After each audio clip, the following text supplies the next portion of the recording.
doors lasilithisela kwi-Christianity ndiyosef umzalwane wenu mandihlale phansi befundisi basekhaya mandihlale phansi ngelithi ndizapha nophi abathathu okanye no-GP abathathu sithi okokuqala it's God's presence. Ingenceda uYosefu ukuze zonke imeko akwazi ukumelana naye ukuhamba noThixo ammeme uThixo kwizinto zonke.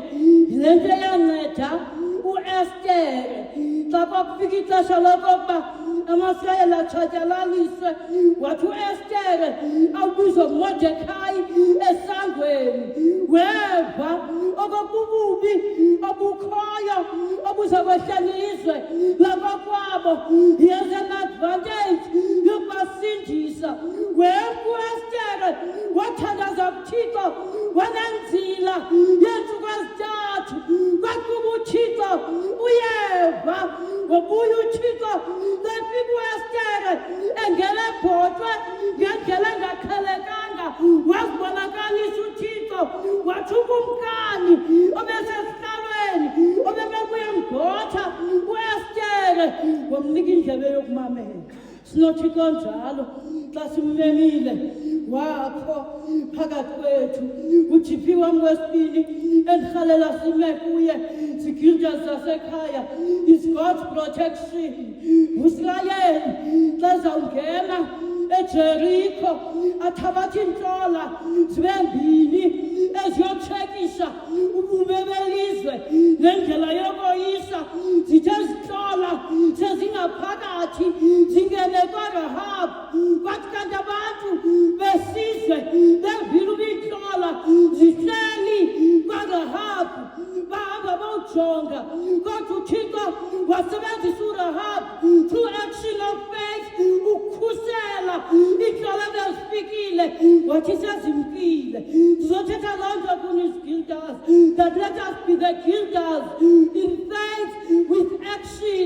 Singenzi ngenkangeleko kodwa izenzo zethu singesivuma ingoma yakhe yavunywa ngabawisile ethi mandiphile njengelunga ndize ndifuke ufakalo ndakuhamba ngokulunga ndakoyisa kwanjengawo. Ndizothetha loo nto ziguilders zothi ukholo olungenamisebenzi alusincedisi kodwa masibe zii-guilders ezine-end product encedisa ibandla. Ekugqibeleni God's plan.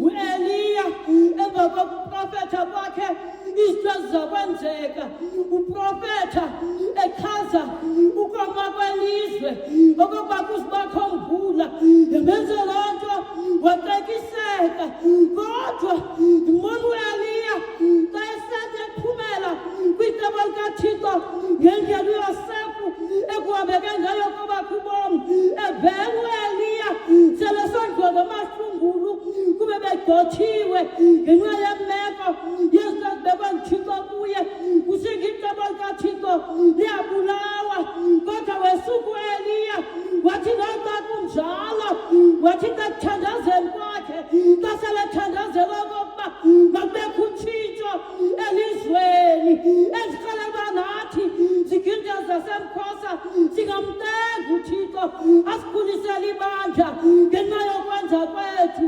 Wathi uEliya awuthandaza wamane ethumela isitaka uba siqobe sapha ndimboxe ethandaza emva kwesihlandlo sesixhenxe ebuya uEliya kuya isitaka sisithi likhona ilifu elingangesandla ngezigilja zasekhaya. Bigger things have smaller beginnings.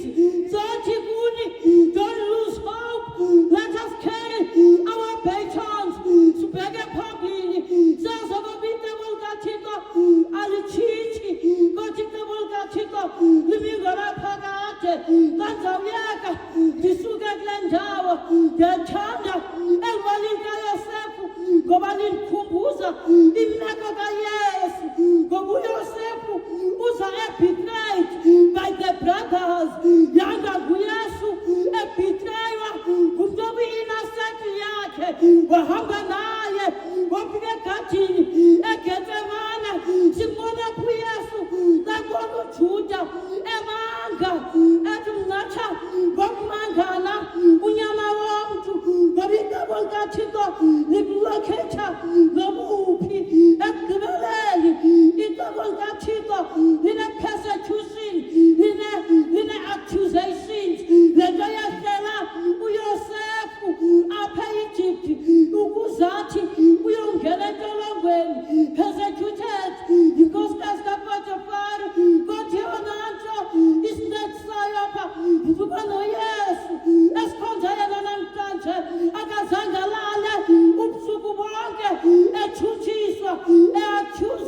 ngamatyala engasanda wenze, yamthatha loo nto uYesu yombeka ekubeni ajike emnqamlezweni. Kodwa injongo yokuzakanya esemhlabeni ayizange itshabalale. Yiloo nto wathi uYesu xa elenga emnqamlezweni kukho ibatya elizinikelayo kuye. Wavuma uYesu uba ngumhlanguli wempilo yesitaka esiguqukayo. Yiloo nto umesithi kwanamhlanje ndiyakuba nawe phakadesi. Yiloo nto wabawisile evuma ingoma esithi ngapha kwecebo likaThixo xa bengezanga umkhululi wam, xa engaphelanga amatyala am, ngendangithwala ukubetha kwam. Inkosi mayisikelele ngokunqakela phakade. Amen.